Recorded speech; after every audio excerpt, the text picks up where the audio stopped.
Bidadi township ವಿಚಾರವಾಗಿ ರಾಜ್ಯ ಸರ್ಕಾರದ ವಿರುದ್ಧ ಬಿಜೆಪಿ ರಾಜ್ಯಾಧ್ಯಕ್ಷ ವಿಜಯೇಂದ್ರ ಅವರು ತೀವ್ರ ವಾಗ್ದಾಳಿ ನಡೆಸಿದ್ದಾರೆ. ಗದಗದಲ್ಲಿ ಸುದ್ದಿಗೋಷ್ಠಿಯನ್ನು ಉದ್ದೇಶಿಸಿ ಮಾತನಾಡಿದ ಅವರು, ರೈತರ ಜಮೀನನ್ನ ಬಲವಂತವಾಗಿ ಕಸಿದುಕೊಳ್ಳೋದಿಲ್ಲ ಅಂತ ಸಿಎಂ ಹೇಳಿದ್ದಾರೆ. ಆದರೆ ರಾತ್ರೋರಾತ್ರಿ ಗೂಂಡಾಗಳು ಮನೆ ಬಾಗಿಲಿಗೆ ಬಂದು ಬೆದರಿಕೆ ಹಾಕ್ತಿದ್ದಾರೆ ಅಂತ ರೈತರೇ ಹೇಳಿದ್ದಾರೆ.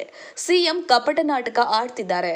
ಇನ್ನು ಇವರು ರಿಯಲ್ ಎಸ್ಟೇಟ್ನ ಗುಂಗಿನಿಂದ ಹೊರಬಂದಿಲ್ಲ. ಕುಮಾರಸ್ವಾಮಿ ಹೆಸರಿನಲ್ಲಿ ರೈತರನ್ನ ಒಕ್ಕಲೆಬ್ಬಿಸುವ ಕೆಲಸ ಮಾಡಬೇಡಿ ಎಂದಿದ್ದಾರೆ. ರಾಹುಲ್ ಗಾಂಧಿ ಬಿಡದಿ ಟೌನ್ಶಿಪ್ ವಿಚಾರದಲ್ಲಿ ರೈತರ ಪರ ನಿಲ್ಲಬೇಕು ಎಂದ ಅವರು, ವಿಮಾನ ನಿಲ್ದಾಣ ವಿಚಾರದಲ್ಲಿ ಸಿಎಂ ಡಿಕೆಶಿ ಅವರಿಗೂ ಮಾತಿನ ಚಾಟಿ ಬೀಸಿದ್ದಾರೆ. ಗಾಳಿಪ್ಪ ಎಚ್ ಹರಿಜನ್, ಲಕ್ಷ್ಮೇಶ್ವರ. ಕಾಂಗ್ರೆಸ್ ಸರ್ಕಾರಕ್ಕೆ ರೈತರ ವಿಚಾರವನ್ನ ಯಾವುದನ್ನು ಕೂಡ ಗಂಭೀರವಾಗಿ ತೆಗೆದುಕೊಳ್ಳದೆ ಇರತಕ್ಕಂಥದ್ದು ಕೂಡ ನಾವು ನೋಡ್ತಾ ಇದ್ದೇವೆ. ಇದೇ ತುಂಗಭದ್ರಾ ಹೊಸಪೇಟೆನಲ್ಲಿರ್ತಕ್ಕಂಥ ತುಂಗಭದ್ರಾ ಜಲಾಶಯ ವಿಚಾರದಲ್ಲಿ ಕ್ರಸ್ಟ್ ಗೇಟ್ಗಳನ್ನು ರಿಪೇರಿ ಮಾಡೋದಕ್ಕೆ 24 ತಿಂಗಳು ಬೇಕಾಯಿತು. ಇದೆ ಮಾನ್ಯ ಡಿ ಕೆ ಶಿವಕುಮಾರ್ಗೆ, ಅಂದಿನ ನೀರಾವರಿ ಸಚಿವರಿಗೆ. ಆದರೆ ಮುಖ್ಯಮಂತ್ರಿಗಳಾಗಿ ಅಧಿಕಾರ ವಹಿಸಿಕೊಂಡು 24 ಗಂಟೆಗಳಲ್ಲಿ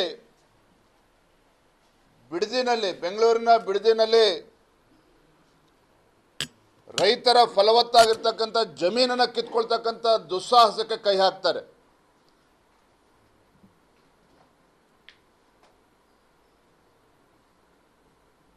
ನಿನ್ನೆ ಮುಖ್ಯಮಂತ್ರಿಗಳ ಹೇಳಿಕೆಯನ್ನು ಕೂಡ ನಾನು ಗಮನಿಸಿದ್ದೇನೆ. ನಾವು ರಾಜ್ಯ ಸರ್ಕಾರ ರೈತರಿಂದ ಬಲವಂತವಾಗಿ ಜಮೀನನ್ನು ಕಸ್ಕೊಳ್ಳೋದಿಲ್ಲ. ಯಾರು ಸ್ವಇಚ್ಛೆಯಿಂದ ವಾಲಂಟಿಯರ್ ಆಗಿ ಯಾರು ರೈತರು ಮುಂದೆ ಬರ್ತಾರೆ ಅವರ ಜಮೀನುಗಳನ್ನು ಮಾತ್ರ ತೆಗೆದುಕೊಳ್ತೇವೆ ಅನ್ನೋ ಮಾತನ್ನು ಕೂಡ ಹೇಳ್ತಾ ಇದ್ದಾರೆ. ಆದರೆ ವಾಸ್ತವಿಕ ಸತ್ಯ ಏನು ಅಂತ ಹೇಳಿದ್ರೆ, ನಾವು ಕೂಡ ಪ್ರದೇಶಕ್ಕೆ ಭೇಟಿಯನ್ನು ಕೊಟ್ಟಾಗ ರೈತರೇ ಹೇಳ್ಕೊಂಡಿರುವಂಥದ್ದು, ರಾತ್ರೋರಾತ್ರಿ ಗುಂಡಾಗಳು ಅವ್ರ ಮನೆ ಬಾಗಿಲಿಗೆ ಬರ್ತಾರೆ, ತಮ್ಮ ಜಮೀನನ್ನು ಬಿಡ್ಕೊಡ್ಬೇಕು ಅನ್ನುವ ಬೆದರಿಕೆಯನ್ನು ಕೂಡ ಒಡ್ತಾ ಇದ್ದಾರೆ ಅನ್ನೋದನ್ನು ಸ್ವತಃ ರೈತರುಗಳೇ ಹೇಳಿದ್ದಾರೆ. ಮತ್ತೊಂದು ಕಡೆ ಮುಖ್ಯಮಂತ್ರಿಗಳು ಕಪಟ ನಾಟಕವನ್ನು ಆಡ್ತಾ ಇದ್ದಾರೆ, ರೈತರು ಕೊಟ್ಟರೆ ಮಾತ್ರ ತೆಗೆದುಕೊಳ್ತೇವೆ ಅಂತೇಳಿ.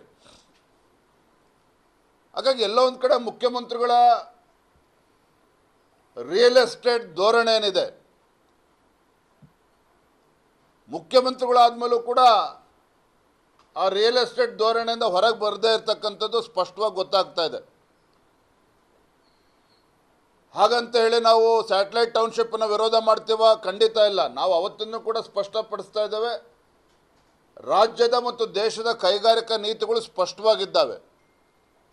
70% ರೈತರು ಒಪ್ಕೊಂಡ್ರೆ ಯಾವುದೇ ಒಂದು ಭೂ ಸ್ವಾಧೀನವನ್ನು ಮಾಡ್ಬೋದು ಅನ್ನೋದು ಕೂಡ ಗೊತ್ತಿದ್ರೂ ಸಹ ಭಾಳ ಮಾನ್ಯ ಡಿ ಕೆ ಶಿವಕುಮಾರ್ ಅವರು ಭಾಳ ಚಾಣಾಕ್ಷತನದಿಂದ ಸಿದ್ದರಾಮಯ್ಯನವರು ಮುಖ್ಯಮಂತ್ರಿಗಳಿದ್ದಾಗಲೇ ರಾಮನಗರ ಜಿಲ್ಲೆ ಹೆಸರನ್ನು ಕೂಡ ಬದಲಾವಣೆ ಮಾಡಿದ್ರು. ಹೆಸರು ಬದಲಾವಣೆ ಮಾಡಿದ ಮೊದಲ ಹಂತ ಅಷ್ಟೇ. ಈಗ ರೈತರ ಜಮೀನನ್ನು ಕೂಡ ಕಸ್ಕೊಳ್ಳೋಕೆ ಹೊರಟಿದ್ದಾರೆ.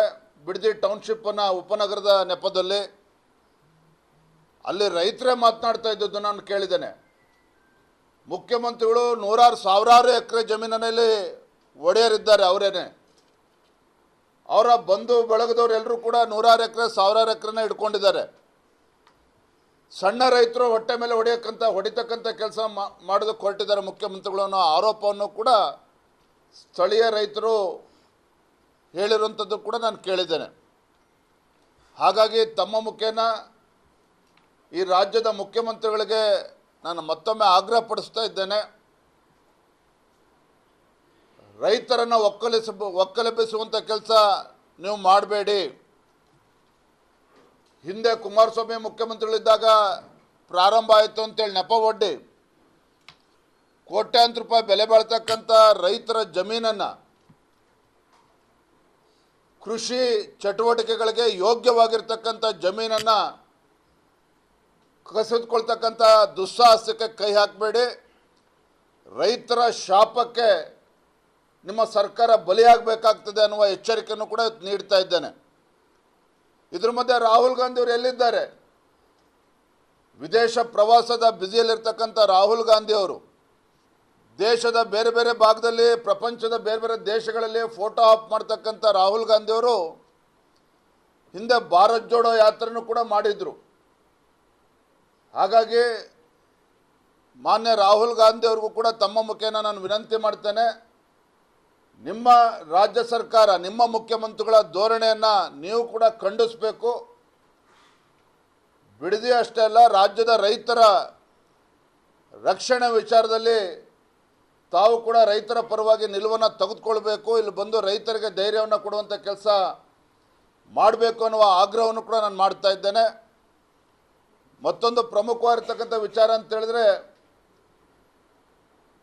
ಬೆಂಗಳೂರಿಗೆ 2ನೇ ಏರ್ಪೋರ್ಟ್, ಕರ್ನಾಟಕಕ್ಕೆ ಒಂದು ಏರ್ಪೋರ್ಟ್ ತರಬೇಕು ಅಂತೇಳಿ ಅದನ್ನು ಕೂಡ ಕನಕಪುರಕ್ಕೆ ತೆಗೆದುಕೊಂಡು ಹೊರಟಿದ್ದಾರೆ.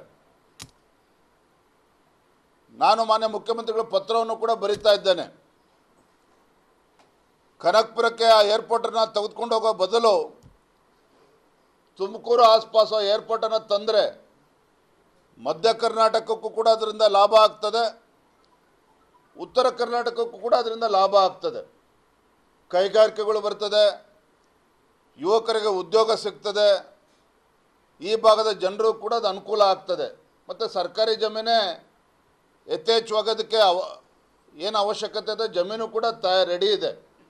ಇದನ್ನು ಬಿಟ್ಬಿಟ್ಟು ಮತ್ತೆ ಮುಖ್ಯಮಂತ್ರಿಗಳು ಕೇವಲ ತಮ್ಮ ರಿಯಲ್ ಎಸ್ಟೇಟ್ ದಂಧೆಗೋಸ್ಕರ ಏರ್ಪೋರ್ಟನ್ನು ಕನಕಪುರಕ್ಕೆ ತೆಗೆದುಕೊಂಡು ಹೋಗ್ತಕ್ಕಂಥದ್ದು ಅಕ್ಷಮ್ಯ ಅಪರಾಧ.